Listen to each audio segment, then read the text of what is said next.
Welcome back to clean news Rajasthan. चलिए देखते हैं राजस्थान की 15 फटाफट बड़ी खबरों को। जीत का जश्न झालमुड़ी संग, जयपुर में बीजेपी की खास सेलिब्रेशन पार्टी। 5 राज्य के चुनाव नतीजों में भाजपा एनडीए की बड़ी जीत का जश्न जयपुर में अनोखे अंदाज में मनाया गया। पश्चिम बंगाल में मिली बढ़त की खुशी में मुख्यमंत्री भजनलाल शर्मा और पार्टी नेताओं ने झालमुड़ी के साथ जीत का जश्न मनाया। पार्टी कार्यालय में उत्साह का माहौल रहा और कार्यकर्ताओं ने इस संगठन की रणनीतिक मेहनत का नतीजा बताया। राजस्थान में तेज अंधड़ बारिश का दौर, 8 मई तक 15 जिलों में अलर्ट। राजस्थान में मौसम ने अचानक करवट ले लिया है। कई इलाकों में तेज अंधड़ बारिश और ओलावृष्टि से जनजीवन प्रभावित हुआ है। मौसम विभाग ने 8 मई तक 15 जिलों के लिए अलर्ट जारी किया है। सीकर, दौसा, अलवर, कोटपुतली, बहरोड और हनुमानगढ़ समेत कई क्षेत्रों में तेज हवाओं के साथ बारिश दर्ज की गई। प्रशासन ने लोगों को सतर्क रहने की सलाह दी है। चुनाव नतीजे निराशाजनक, फिर भी हतोत्साहित नहीं होंगे, बोले अशोक गहलोत। पश्चिम बंगाल समेत 3 राज्यों में चुनाव नतीजों पर प्रतिक्रिया देते हुए अशोक गहलोत ने कहा कि परिणाम निराशाजनक जरूर है, लेकिन पार्टी हतोत्साहित नहीं होगी। उन्होंने कहा कि लोकतंत्र में हार जीत चलती रहती है और कांग्रेस जनहित में मुद्दों पर संघर्ष जारी बनाए रखने और आगे की रणनीति पर मजबूती से काम करने की अपील की। उदयपुर जयपुर रूट पर फिर दौड़ सकती है वंदे भारत, यात्रियों को बड़ी उम्मीद। उदयपुर और जयपुर के बीच वंदे भारत ट्रेन एक बार फिर शुरू होने की संभावना बढ़ गई है। सितंबर 2023 में यह ट्रेन इस रूट पर अच्छा यात्री भार हासिल कर रही थी। बाद में परिचालन बदला गया और फिलहाल ट्रेन उदयपुर से असारवा के बीच चल रही है। अब यात्रियों को उम्मीद है कि पुराने रूट पर सेवा बहाल होने से सफर और आसान होगा। स्वच्छता सर्वेक्षण से पहले सजने लगी परकोटे की गलियां, बढ़ेंगी रैंकिंग उम्मीद।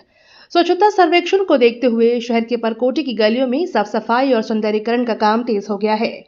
सड़कें संवारी जा रही हैं, दीवारों पर रंग रोगन किया जा रहा है और सार्वजनिक स्थलों को आकर्षक बनाया जा रहा है। प्रशासन का लक्ष्य शहर की रैंकिंग सुधारना है।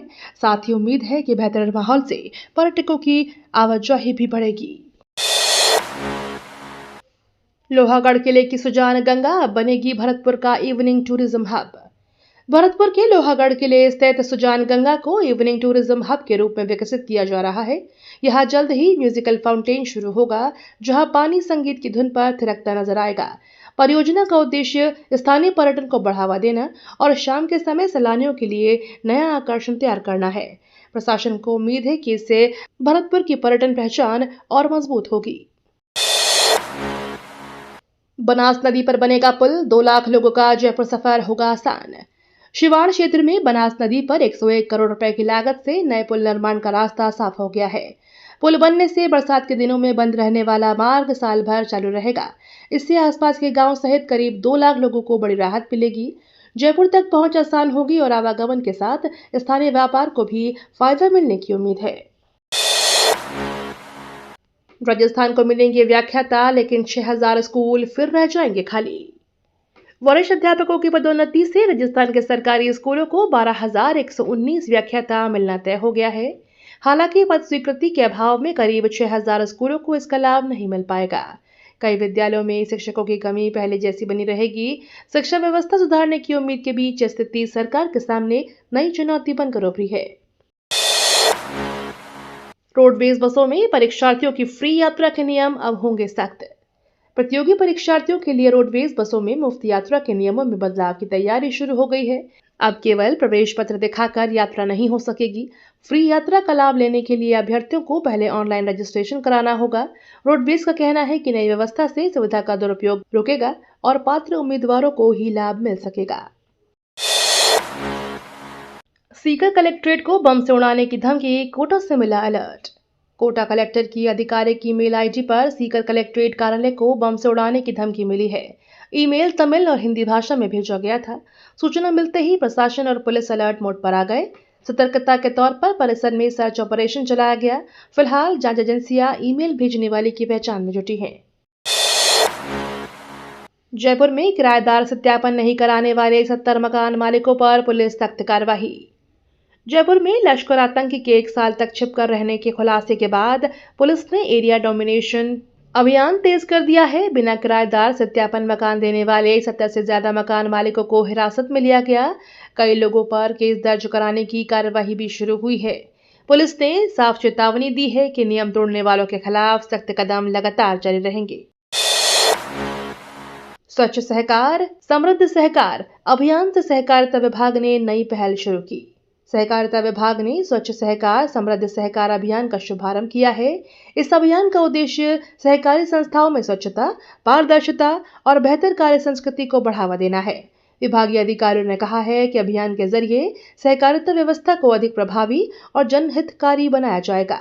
प्रदेश भर में इसके तहत जागरूकता और विशेष गतिविधियां आयोजित की जाएंगी। भादवा मेले से पहले रामदेवरा स्टेशन बनेगा अत्याधुनिक, 18 करोड़ से बदलाव। भादवा मेले से पहले रामदेवरा रेलवे स्टेशन को अत्याधुनिक रूप देने का काम तेज हो गया है। करीब 18 करोड़ रुपए की लागत से स्टेशन पर यात्री सुविधाओं का विस्तार किया जा रहा है। नए प्लेटफॉर्म, बेहतर प्रतीक्षालय, आधुनिक प्रवेश द्वार और अन्य सुविधाएं विकसित की जाएंगी। प्रशासन का मानना है कि इससे मेले में आने वाले लाखों श्रद्धालुओं को बड़ी राहत मिलेगी। चैनपुरा फाटक ओवरब्रिज अंतिम चरण में, जाम से जल्द मिलेगी राहत। टोंक जिले के निवाई में जयपुर रोड स्थित चैनपुरा फाटक रेलवे ओवरब्रिज का निर्माण अब अंतिम चरण में पहुंच गया है। वर्षों से यहां लगने वाले जाम और लंबी प्रतीक्षा से परेशान लोगों को जल्द राहत मिलने की उम्मीद है। पुल शुरू होने के बाद वाहनों की आवाजाही सुगम होगी और रोजाना सफर करने वालों का समय भी बचेगा। केडीए की बुलडोजर कार्रवाई से खाली हुई जमीन नई आवासीय कॉलोनी बनेगी। कोटा विकास प्राधिकरण ने पिछले 13 महीनों में ताबड़तोड़ कार्रवाई करते हुए 3632 बीघा सरकारी जमीन को अतिक्रमण मुक्त करा लिया है। करीब 1000 करोड़ रुपए मूल्य की इस भूमि को अब नई आवासीय कॉलोनी विकसित करने की तैयारी है। प्रशासन का कहना है कि इस कदम से शहर के विस्तार को नई दिशा मिलेगी और योजनाबद्ध विकास को नई गति मिलेगी। सफाई कर्मियों की हड़ताल से बाजारों में गंदगी, व्यापारियों ने आंदोलन की चेतावनी। बानसूर नगरपालिका क्षेत्र में सफाई कर्मियों की हड़ताल से हालात लगातार बिगड़ते जा रहे हैं। वेतन बढ़ोतरी की मांग को लेकर सफाई कर्मी पिछले एक सप्ताह से अनिश्चितकालीन हड़ताल पर हैं। बाजारों और गलियों में कचरे के ढेर लगे मिले हैं, जिससे लोगों की परेशानी बढ़ गई है। व्यापारियों ने जल्द समाधान नहीं होने पर आंदोलन तेज करने की चेतावनी दी है। जयपुर में आरक्षण असमानता के आरोप पर दृष्टिबाधित कर्मचारियों का प्रदर्शन। जयपुर में डीपीसी और नई भर्तियों में आरक्षण में असमानता का आरोप लगाते हुए दृष्टिबाधित कर्मचारियों ने प्रदर्शन किया। प्रदर्शनकारियों का कहना है कि पदोन्नति और भर्ती प्रक्रिया में उनके अधिकारों की अनदेखी की जा रही है। कर्मचारियों ने निष्पक्ष नीति लागू करने और आरक्षण नियमों का समान पालन सुनिश्चित करने की मांग उठाई। प्रशासन को ज्ञापन सौंपकर जल्द समाधान की मांग की गई। आरजीएचएस अनियमितताओं और डॉक्टर बंसल की रिहाई को लेकर प्रदर्शन जारी। आरजीएचएस में कथित अनियमितताओं और डॉक्टर बंसल की रिहाई की मांग को लेकर विरोध प्रदर्शन तेज हो गया है। प्रदर्शनकारियों और प्रशासन के बीच वार्ता हुई, लेकिन कोई सहमति नहीं बन सकी। प्रदर्शनकारियों ने आरोप लगाया कि मामले में पारदर्शिता नहीं बरती जा रही। मांगे पूरी नहीं होने तक आंदोलन जारी रखने की चेतावनी दी गई है। आरटीई लॉटरी के बाद भी लाखों बच्चों को दाखिला नहीं, 7 मई प्रदर्शन। आरटीई नौकरी निकले 50 दिन बीते जाने के बाद भी करीब 1,90,000 बच्चों को अब तक स्कूलों में दाखिला नहीं मिल सका है। अभिभावकों ने इसे लेकर नाराजगी बढ़ती जा रही है। समस्या के समाधान की मांग को लेकर 7 मई को शिक्षा संकुल पर प्रदर्शन किया जाएगा। अभिभावक जल्द प्रवेश प्रक्रिया पूरी कराने की मांग कर रहे हैं। सुप्रीम कोर्ट के फैसले से एसआई भर्ती पर ताला, बेनीवाल ने उठाए सवाल। राजस्थान की चर्चित एसआई भर्ती 2021 पर सुप्रीम कोर्ट ने बड़ा फैसला सुनाते हुए भर्ती रद्द रखने के निर्णय पर मुहर लगा दी है। इसके बाद भर्ती प्रक्रिया पर पूरी तरह से ताला लग गया है। इस मामले को लेकर हनुमान बेनीवाल ने व्यवस्था पर सवाल उठाए हैं। उन्होंने कहा कि भर्ती में गड़बड़ियों का खामियाजा युवाओं को भुगतना पड़ रहा है। भारत विकास परिषद के दायित्व ग्रहण समारोह में नई टीम ने संभाली कमान। भारत विकास परिषद के दायित्व ग्रहण समारोह में नई कार्यकारिणी ने औपचारिक रूप से जिम्मेदारी संभाली। विष्णुदेव खंडेलवाल को अध्यक्ष और रमाकांत गुप्ता को सचिव की जिम्मेदारी सौंपी गई। समारोह में संगठन के पदाधिकारियों ने समाज सेवा, संस्कार और जनहित के कार्यों को आगे बढ़ाने का संकल्प लिया। नई टीम से संगठनात्मक गतिविधियों को नई गति मिलने की उम्मीद जताई गई। अवैध मदिरा पर कार्यवाही तेज, 22,410 लीटर वॉश नष्ट। 12 गिरफ्तार। राजस्थान में अवैध मदिरा के खिलाफ आबकारी विभाग की कार्रवाई लगातार जारी है। ताजा अभियान में 22,410 लीटर वॉश नष्ट किया गया। इस दौरान 73 अभियोग दर्ज किए गए और 12 लोगों को गिरफ्तार किया गया। विभाग का कहना है कि अवैध शराब के कारोबार पर रोक लगाने के लिए अभियान आगे भी जारी रहेगा और दोषियों के खिलाफ सख्त कार्रवाई होगी।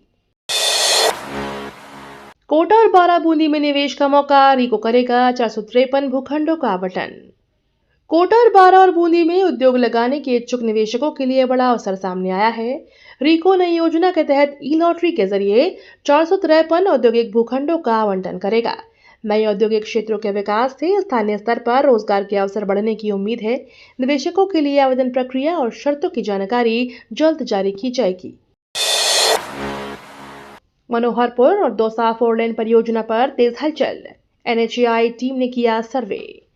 मनोहरपुर और दौसा NH 148 के प्रस्तावित फोरलेन निर्माण को लेकर नई दिल्ली से आई NHAI टीम ने करीब 2 घंटे तक विस्तृत सर्वे किया।